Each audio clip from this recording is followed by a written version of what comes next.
জয়গুরু। সর্বপ্রথমেই আমার ইষ্টদেবতার আতুল চরণে সহস্র কোটি প্রণাম জানাই। সকল গুরুজনদের আমার সশ্রদ্ধ প্রণাম। ওরা আনন্দিত। জয়গুরু। কথা বলবো মায়েদের বিষয়ে। পরম দয়াল শ্রী শ্রী ঠাকুর মায়েদেরকে কেমনভাবে সংসার করতে বললেন। মায়েরা কেমনতর সংসারী হলে সংসারটা সুখ সমৃদ্ধিতে ভরে ওঠে। অর্থাৎ সংসারে মেয়েদের ভূমিকা কী, তাদের সংসারের প্রতি দায়িত্ব, আচার আচরণ, কর্তব্য ইত্যাদি বিষয় নিয়ে আজকে আমরা কথা বলবো। তো পরম দয়াল আলোচনা প্রসঙ্গের দ্বিতীয় খণ্ডে এই প্রসঙ্গে যে কথাগুলি বলছেন সেগুলি অবিকৃতভাবে আপনাদের সামনে পরিবেশন করব। তো আসুন, বেশি কথা না বাড়িয়ে আমরা ফিরে আসি আমাদের মূল আলোচনায়, অর্থাৎ প্রিয় পরমের কথায়, প্রিয় পরমের শ্রীমুখ নিঃসৃত কথায়। দয়াল বলছেন, একটি মার পরনের ময়লা কাপড় লক্ষ্য করে শ্রী শ্রী ঠাকুর রহস্য করে বললেন, তোর কাপড়ের রংটা তো করেছিস বেশ। পরে গম্ভীরভাবে বললেন, আমার এই রকম নোংরা লক্ষ্মীশ্রীহীন ভাব ভালো লাগে না। তোরা সব সময় পরিষ্কার পরিচ্ছন্ন থাকবি, সদাচারে চলবি, তবেই না সংসারে লক্ষ্মীশ্রী আসবে। তোদের অনেককে দেখি চুলটা ভালো করে আঁচড়াস না, সিঁথিতে সিঁদুরটা রীতিমতো দিস না, কপালে সিঁদুরের টিপটা ভালো করে পরিস না, অগোছালো চলনায় চলিস। তোদের দেখে ছেলে মেয়েদেরও অভ্যাস অমনি হয়। এটা ভালো না। সব কাজের মধ্যে চাই সৌন্দর্য ও শৃঙ্খলাবোধ। প্রাণের অনুরাগ ঢেলে দিয়ে সব কাজ করবি, চলবি, বলবি, নিজেদের বৈশিষ্ট্য অক্ষুণ্ণ রেখে। তাতে দেখবি নেই নেই হাহাটাহা ভাব, রোগ বালাই কমে যাবে, গায়ে বল পাবি, কাজে আনন্দ পাবি। সংসারে যাই করিস তা আরও ভালো করে, আরও নিপুণ ও ক্ষিপ্রভাবে কেমন করে করতে পারিস সেই নিয়ে মাথা খাটাবি, আর কাজেও করবি তেমনি। সুসঙ্গতভাবে মাথা খাটানোটা, চিন্তা করাটাই ধ্যান। এক একজনের চলা বলা কাজকর্মের রকম দেখেই বোঝা যায় সে নাম ধ্যান করে কিনা। নিয়মিত নাম ধ্যান যে করে তার সব কিছুই দিনের পর দিন সুষ্ঠু ও সুন্দর হবেই কি হবে। তুমি হয়তো রান্না করো, তোমার ভাবা লাগে তোমার সঙ্গতির মধ্যে রান্নাটা কিভাবে আরও ভালো করে করতে পারো। এই ভালো করে রান্না করার মধ্যে অনেকগুলি দিক ভাববার আছে। প্রথম কথা হচ্ছে, যাদের জন্য রান্না করো তাদের বিভিন্ন জনের রুচিটা কী, তারপর শরীরের জন্য কার প্রয়োজনটা কী, কোন ঋতুতে কোন জিনিস বিশেষভাবে গ্রহণীয়। একই জিনিস দিয়ে রকমারি কত রকম করতে পারো ইত্যাদি। এর জন্য তোমাকে অনেক বিষয় জানতে হবে। খাদ্যদ্রব্যের মধ্যে কোন জিনিসটার কি গুণাগুণ, শরীরের কোন অবস্থায় কোন জিনিসটা বিশেষভাবে উপযোগী, কোন আবহাওয়ায় শরীরের উপর কি প্রতিক্রিয়া হয় এবং তার প্রতিবিধানই বা কি করে হয়। সংসারে কার রুচি ও পছন্দ কেমন, এই সব সম্বন্ধে তোমাকে অনুসন্ধিৎসা নিয়ে ওয়াকিবহুল হতে হবে। একজন প্রশ্ন করলেন, বাড়ির কর্তার একরকম পছন্দ তো ছেলে মেয়েদের এক একজনের এক এক রকম পছন্দ, আবার সবার শরীরের জন্য প্রয়োজনও এক এক রকম নয়। এত সব ভাবতে গেলে তো খেয়েই পাওয়া যায় না। শ্রী শ্রী ঠাকুর এর মধ্যে কিছু কিছু পাবে যাতে সবারই মিল আছে। তাছাড়া বিশিষ্ট রুচি ও প্রয়োজনের প্রতি লক্ষ্য রেখে টুকটাক এটা ওটা একটু করে দিলে কঠিন কিছু না, মাথা খাটিয়ে করলেই হয়। হয়তো স্বাস্থ্যপ্রদ রুচিকর নানা রকম আচার, মোরব্বা ইত্যাদি করে রাখলে ঘরে, আমসত্ত্ব, কাঁঠাল সত্ত্ব ইত্যাদি করে রাখলে। কপি যখন সস্তা তখন কপি শুকিয়ে রাখলে। রকমারি হজমি মশলা দিয়ে বড়ি করে রেখে দিলে। কত রকম করা যায়, আমার চেয়ে তোমরাই তো ভালো জানো। এতে খরচ এমন কিছু নয়। আর তোমাদের চাই সংরক্ষণ বুদ্ধি, প্রস্তুতি বুদ্ধি। সংসারে যা যা লাগে আগে থাকতে জোগাড় করে রাখতে হয়। হয়তো সারা বছর তেঁতুল প্রয়োজন, তেঁতুলের সময় তেঁতুলটা কিনে রাখলে না, যখনই দরকার হয় তখনই তেঁতুলের জন্য দোকানে দৌড়াও। এতে খরচও বেশি পড়ে, আবার পরিষ্কার ভালো জিনিসটাও পাও না। মনে করো ডাল কলাইটা যদি সময় মতো নিজেরা কিনে রেখে ঝেড়ে শুকিয়ে নিজেরা যাতাই ভেঙে নাও, তাহলে কতখানি সাশ্রয় হয়। ঢেকি থাকলে ধান কিনে নিজেদের ধান নিজেরা ভেনে নেওয়া যায়। তুষ আর গোবর দিয়ে ঘুঁটে দিতে পারো। খুদ কুড়ো গরু থাকলে তাকে খাওয়াতে পারো। আর গরু পোষা খুব ভালো। গো পালন আমাদের আর্য ঘরের একটা বিশেষ বৈশিষ্ট্য ছিল। বাড়িতে শাক সবজি তরি তরকারির বাগান নিজেরা করা ভালো। ওতে স্বাস্থ্য ভালো থাকে, একটা শিক্ষাও হয়। সঙ্গে সঙ্গে দু চারটে ফুল গাছ হয়তো লাগালে। টোটকা চিকিৎসার জন্য যেসব গাছ গাছড়া লাগে তাও হয়তো লাগিয়ে রাখলে। দু চারটে ফলের গাছ পুঁতলে। নিম, তুলসী, ইউক্যালিপটাস ইত্যাদি যেসব গাছের হাওয়া ভালো সেই সব গাছ বাড়িতে পুঁতে দিলে। এক কথায় নিজেদের এবং আশেপাশের প্রয়োজন নিজেরা কতখানি মেটাতে পারো সেই দিকে লক্ষ্য রেখে সাধ্য ও সঙ্গতি মতন যা যা করা সম্ভব যদি করতে শুরু করে দাও, তাহলে দেখতে পাবে নিজেদের অজান্তে ঘরে ঘরে কৃষি শিল্প গজিয়ে উঠেছে, প্রাচুর্যে ঘর ভরে উঠেছে। তখন আরও কতজনকে খাওয়াতে পারবে তোমরা। তোমরা প্রত্যেকে বহু পালক হও, বহু পোষক হও। তাই আমি দেখতে চাই, নইলে সংসারী হওয়াই মিছে। তাহলে দেখুন এখানে পরম দয়াল কি সুন্দর করে, কত সহজ করে উদাহরণ দিয়ে এবং চোখে আঙুল দিয়ে আমাদেরকে বুঝিয়ে দিলেন মেয়েদেরকে কেমন করে সংসার করতে হয়।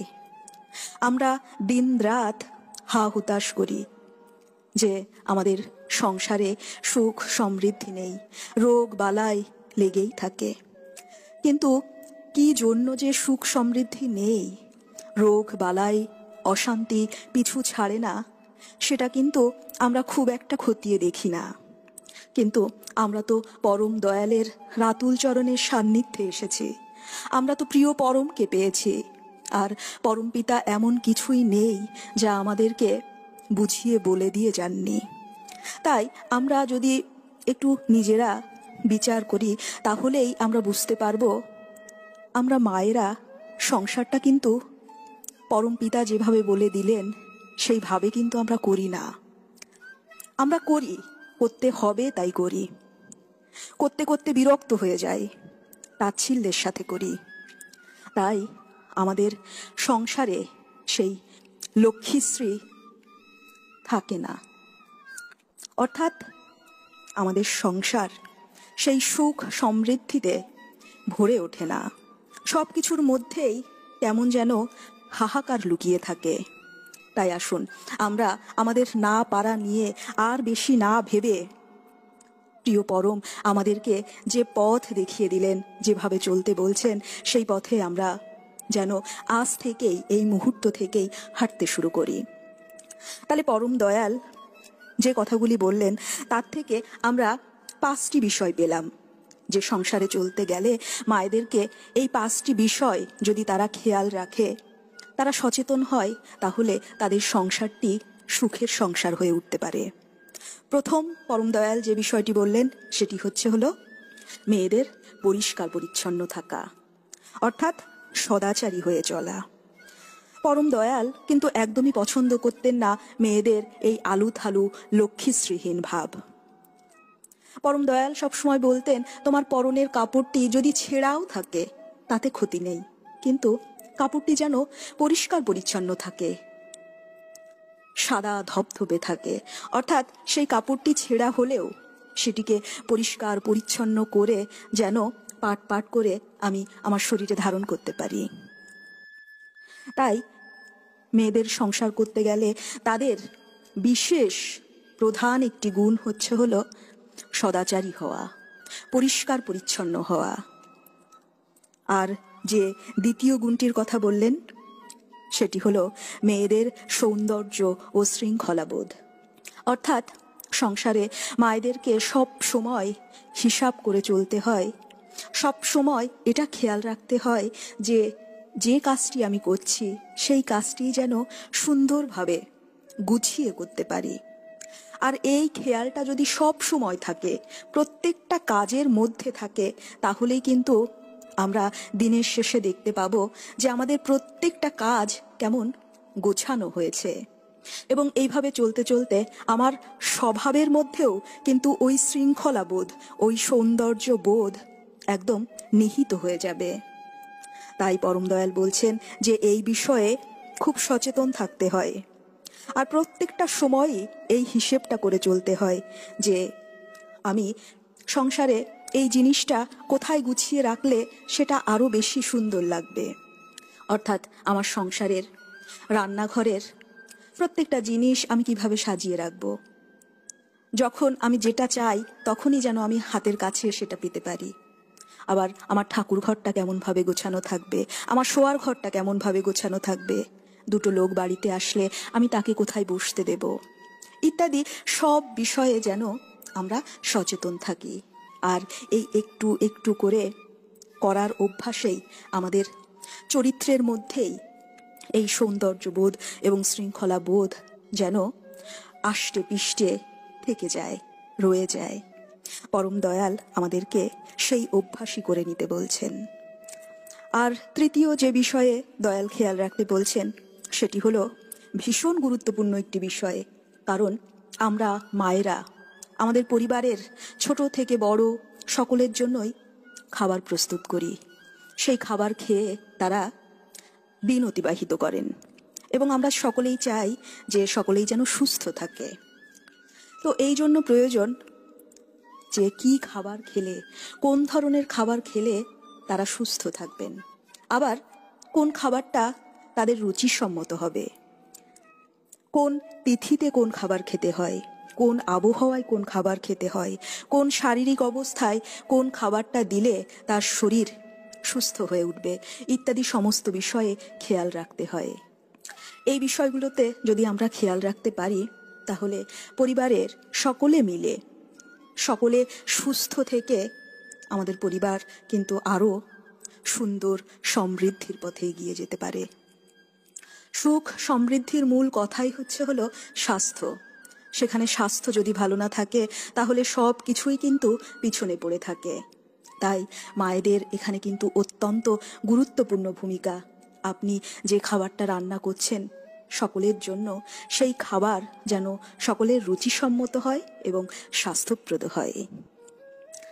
চতুর্থ যে বিষয়টি পরম দয়াল বলছেন সেটি হলো মায়েদের সংরক্ষণ বুদ্ধি। অর্থাৎ মায়েদেরকে এ বিষয়ে কিন্তু একদম সচেতন হতে হবে যে সংসারে যেন কিছু অপচয় না হয়, বা খেয়াল রাখতে হয় যে সংসারে কোন জিনিসটা কখন করলে সংসারের একটু সাশ্রয় হয়।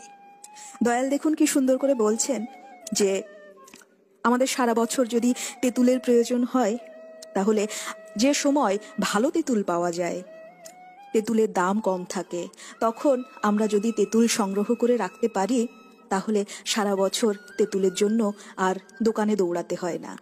ভালো জিনিসটা আমি কম টাকায় জোগাড় করে রাখতে পারি। তাই এটিও কিন্তু মায়েদের সংসার পরিচালনার ক্ষেত্রে একটি বিশেষ গুণ, অর্থাৎ তাদের সংরক্ষণ বুদ্ধি। এবং সংসারটাকে সে কিভাবে ম্যানেজ করবে, এই ম্যানেজ করার বুদ্ধি পরম দয়াল ওই যে বলছেন প্রস্তুতি বুদ্ধি, সে বিষয়েও কিন্তু মায়েদেরকে খুব সচেতন থাকতে হয়। অর্থাৎ কোন পরিস্থিতি তাকে, কোন বিষয়টাকে সে কিভাবে সামলাবে সেই বুদ্ধিও কিন্তু মায়েদের থাকা বিশেষ প্রয়োজন। আবার এই যে দয়াল দেখুন বলছেন যে নিজেদের ধান নিজেরা ভেঙে নেওয়া ভালো, তুষ গোবর দিয়ে ঘুঁটে দেওয়া ভালো, বাড়িতে গরু পোষা ভালো। তো আমাদের এই আধুনিক সমাজ ব্যবস্থায় আধুনিক যুগে দাঁড়িয়ে এই সমস্ত কাজকর্ম তো আমাদের উঠেই গেছে। এই খাটুনির কাজকর্ম তো আমাদের সত্যিই করতে হয় না। এখন জীবনটা, সংসার করাটা আমাদের কত সহজ। সংসার করতে গেলে একটি সংসারে যা যা প্রয়োজনীয় জিনিস লাগে আমরা কত সহজে হাতের কাছে পেয়ে যাই। বাড়িতে বসে বসে আমরা অনলাইনে জিনিস অর্ডার দিচ্ছি, জিনিস ডেলিভারি বয় এসে আমাদের বাড়ি পৌঁছে দিয়ে যাচ্ছে, বাজার দোকানেও যাওয়া লাগে না।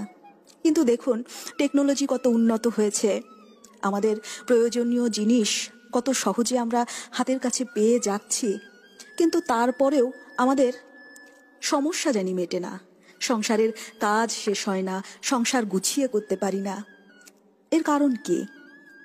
এর কারণ কিন্তু একটাই, যে আমাদের প্রয়োজন মেটানোর বিষয়গুলো যতই সহজলভ্য হোক না কেন, টেকনোলজি যতই উন্নত হোক না কেন, সেখানে আমাদের মানসিকতার, আমাদের স্বভাব চরিত্রের, আচার আচরণের, আমাদের দৃষ্টিভঙ্গির যদি উন্নতি না ঘটে, আমরা আমাদের নিজেদেরকে যদি আরও যোগ্য করে তুলতে না চাই, সেখানে কোনো টেকনোলজি দিয়েই কিন্তু কোনো কিছুর সমাধান হয় না।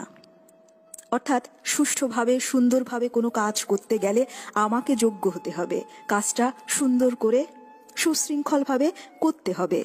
এটি কিন্তু কোনো টেকনোলজি করে দিতে পারে না।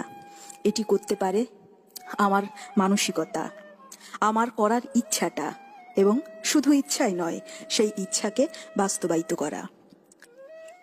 তো আসুন, পরম দয়াল এরপরে মায়েদের আরেকটি বিশেষ গুণের কথা বলছেন। সেটি হলো বাড়িতে প্রয়োজনীয় টোটকা চিকিৎসার জন্য যে সমস্ত গাছালি লাগে সেইগুলি বাড়িতে চাষবাস করা। অর্থাৎ ধরুন এই শীতকালে যে সমস্ত শাকসবজি হয়, বা গরমকালে সেই আবহাওয়ার উপযোগী যে সমস্ত শাকসবজি হয় সেগুলি বাড়িতে চাষ করা, ফুল গাছ লাগানো, আবার যে সমস্ত গাছের ঔষধি গুণ অনেক, নিম, তুলসী ইত্যাদি গাছ বাড়িতে লাগানো। অর্থাৎ যখন হঠাৎ প্রয়োজন হবে তখনই যেন ডাক্তারের কাছে না ছুটতে হয়। যে প্রয়োজনে বা যে রোগে যে গাছটা লাগে সেগুলি জেনে বাড়িতে তার একটু ব্যবস্থা করে রাখা। পরম দয়াল বলছেন যে এই বাড়িতে গাছ লাগানো এটি কিন্তু একটি খুব ভালো অভ্যাস, এবং এটিও একটি ভালো শিক্ষার ব্যবস্থা। এতে বাচ্চারাও কিন্তু যদি ইনভলভ হয় তাহলে তারাও অনেক কিছু শিখতে পারে, যে কিভাবে একটা গাছ লাগাতে হয়, জল দিতে হয়, পরিচর্যা করতে হয়, আবার সেই গাছ থেকে যখন ফুল ফল হয় তখন কত আনন্দ হয়। তো এই গেল 5টি বিষয় পরম দয়াল যেটি উল্লেখ করছেন, যে আমরা যদি হিসেব করে একটু সচেতন হয়ে এই রকমভাবে চলতে পারি, এইগুলো আস্তে আস্তে আমাদের চরিত্রে, আমাদের অভ্যাসে পরিণত করে ফেলতে পারি, তাহলে আমাদের সংসারটা কিন্তু সুখের সংসার হয়ে উঠতে পারে। তো আসুন, এই নতুন বছরে আমরা মায়েরা প্রতিজ্ঞাবদ্ধ হই যে পরম দয়াল আমাদের মায়েদেরকে যেমন করে সংসার করতে বলছেন, আমরা যেন তেমনভাবে সংসারী হয়ে উঠতে পারি, পরম দয়ালকে খুশি করতে পারি। তো আজ এই পর্যন্তই থাক। পরম দয়ালের শ্রীচরণে সকলের ইষ্টময় সুন্দর নিরোগ জীবন প্রার্থনা করে আজ এখানেই শেষ করছি। জয় গুরু। বন্দে পুরুষোত্তমম।